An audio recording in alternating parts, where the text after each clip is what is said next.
Bayangkan skenario mimpi buruk ini.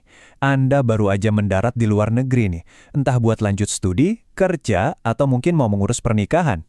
Anda dengan PD-nya menyerahkan dokumen penting yang udah dilengkapi cap apostil resmi. Tapi, bukannya diterima, petugas imigrasi atau pihak universitas malah geleng-geleng kepala dan nolak dokumen Anda. Wah, kebayang dong paniknya. Semua rencana yang udah disusun rapi, tiba-tiba mandek begitu aja. Udah diapostil, tapi kok ditolak? Pasti nyesek banget kan? Anda udah luangin waktu berminggu-minggu, bayar biaya administrasi buat dapat stempel resmi yang katanya diakui secara global, malah ditolak mentah-mentah di meja petugas. Kenapa hal ini bisa terjadi?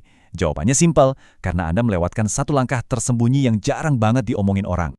Oke, mari kita bedah masalah ini sama-sama. Selama ini kan ada mitos ya, kalau cap apostil itu semacam stempel ajaib.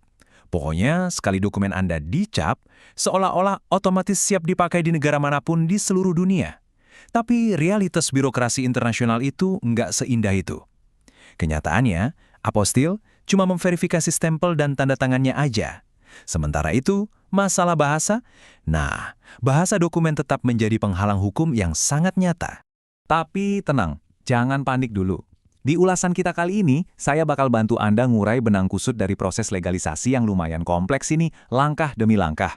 Kita akan bahas cepat 5 hal ini. Kesalahan fatal apostil, fungsi asli apostil, peran penerjemah tersumpah, dokumen wajib terjemah, dan terakhir, urutan legalisasi yang benar. Ikuti panduan ini dan dokumen Anda dijamin aman. Kita langsung masuk ke bagian pertama, kesalahan fatal apostil. Mari kita lihat, apa sih sebenarnya penyebab utama dari penolakan administratif yang sering banget menimpa orang-orang saat di luar negeri?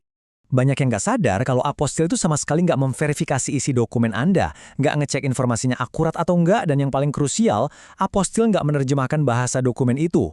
Gampangnya gini, bayangin aja analogi amplop surat. Apostil itu ibarat cap pos resmi di luar amplop yang ngebuktiin surat itu asalnya dari negara mana. Tapi cap pos itu nggak akan ngebantu si penerima buat baca dan paham isi surat di dalam amplopnya kan? Jadi logikanya, kalau pejabat di luar negeri nggak bisa baca bahasa Indonesia, ya apostil yang Anda punya praktis jadi nggak berguna. Ingat loh, dokumen itu adalah alat bukti hukum. Kalau petugas imigrasi di Jerman, Spanyol, atau staf universitas di Korea nggak paham bahasa yang merinci status hukum Anda, dokumen itu gagal menjalankan fungsinya. Mau sehebat apapun stempel apostil yang nempel di situ, dokumennya tetap nggak punya nilai pembuktian kalau nggak bisa dibaca.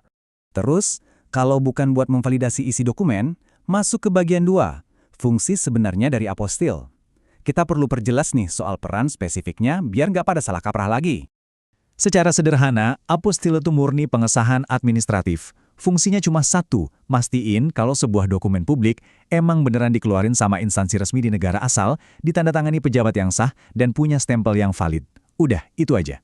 Jadi, apostil itu cuma autentikasi tanda tangan dan wewenang lembaga, sama sekali bukan verifikasi kebenaran atau keterbacaan teks di dalamnya. Nah, karena apostil gak ngurusin soal bahasa, bagian 3 ini yang jadi kunci penyelamat. Peran penerjemah tersumpah. Disinilah pahlawan birokrasi kita muncul buat ngejembatani otentikasi asal dokumen dengan pemahaman hukum di negara tujuan. Penerjemah tersumpah ini bukan sekedar ahli bahasa yang bisa Anda cari sembarangan di internet ya. Mereka ini profesional yang udah lulus ujian kualifikasi negara, udah diambil sumpahnya sama pejabat berwenang, dan memikul tanggung jawab hukum penuh atas keakuratan terjemahan mereka. Mereka adalah jembatan yang benar-benar diakui secara legal. Hasil terjemahan mereka itu bukan sekedar teks, tapi berfungsi sebagai dokumen resmi yang legal, valid banget buat urusan imigrasi sampai administrasi negara, dan diakui di dalam maupun luar negeri. Coba deh bandingin kalau Anda cuma pakai terjemahan biasa. Institusi asing nggak punya cara buat verifikasi keabsahannya. Artinya, terjemahan non-tersumpah itu nilai pembuktiannya 0 besar. Beda banget kan? Terjemahan biasa itu berisiko salah tafsir dan nggak ada kepastian hukumnya. Sementara terjemahan tersumpah punya identitas penerjemah yang jelas dan bawa tanggung jawab hukum yang kuat untuk mencegah penolakan administratif. Dan yang paling menarik nih, banyak negara menganggap dokumen asli dan terjemahan tersumpah ini sebagai satu kesatuan hukum yang utuh. Semacam satu paket legal yang nggak bisa dipisahin dan harus divalidasi bareng-bareng. Oke, kita masuk ke bagian 4. Dokumen wajib. Anda mungkin mulai mikir, paham deh, tapi dokumen apa aja sih yang butuh perlakuan tingkat tinggi ini? Mari kita absen sama-sama. Ini nih rincian dokumen yang paling sering menjebak pemohon. Dari dokumen pribadi kayak akta kelahiran dan kartu keluarga, dokumen pendidikan seperti ijazah dan transkrip, lalu dokumen administratif seperti SKCK dari kepolisian, sampai dokumen bisnis kayak akta pendirian atau surat kuasa.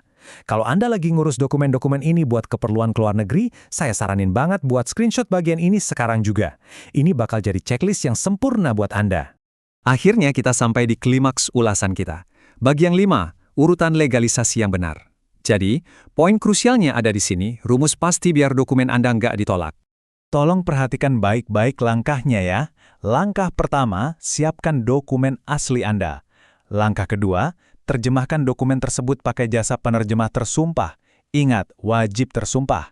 Nah, langkah ketiga, baru deh setelah itu, ajukan apostil pada dokumen asli dan atau terjemahannya, sesuai kebijakan negara tujuan. Mengunci urutan ini, dari dokumen asli, terjemahan, baru apostil, adalah satu-satunya cara buat ngejamin validitas internasional dokumen Anda. Mari saya tegaskan sekali lagi bahayanya.